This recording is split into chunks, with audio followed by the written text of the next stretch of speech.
একে চন্দ্র অর্থাৎ চাঁদ একটি, দুইয়ে পক্ষ অর্থাৎ কৃষ্ণপক্ষ এবং শুক্লপক্ষ, তিনে নেত্র অর্থাৎ আমাদের বাহ্যিক দুটি চোখের সাথে একটি জ্ঞানচক্ষু রয়েছে, এ কারণে আমাদের নেত্র তিনটি, চারে বেদ ঋক, সাম, যজু এবং অথর্ববেদ, পাঁচে পঞ্চবাণ কামদেবের পাঁচটি বাণ তথা সম্মোহন, উন্মাদন, শোষণ, তাপন ও স্তম্ভন, এই পাঁচটি বাণকে একত্রে বলা হয় পঞ্চবাণ। তবে ভিন্নমতে কামদেবের এই বাণগুলোর নাম হচ্ছে পদ্ম, অশোক, আম্র, নবমল্লিকা এবং রক্তোৎপল।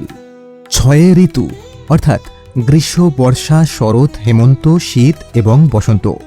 সাতে সমুদ্র, পুরাণশাস্ত্র মতে এই সাতটি সমুদ্র হচ্ছে লবণ, ইক্ষুরস, সুরা, ক্ষীর, ঘৃত, দধি এবং সাধুদক।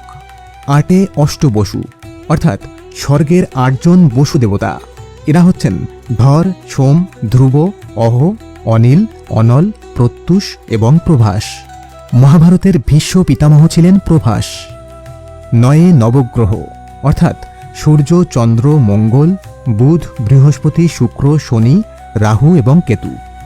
এবং 10এ দিক অর্থাৎ পূর্ব, পশ্চিম, উত্তর, দক্ষিণ, ঈশান, অগ্নি, নৈঋত, বায়ু, ঊর্ধ্ব এবং অধো।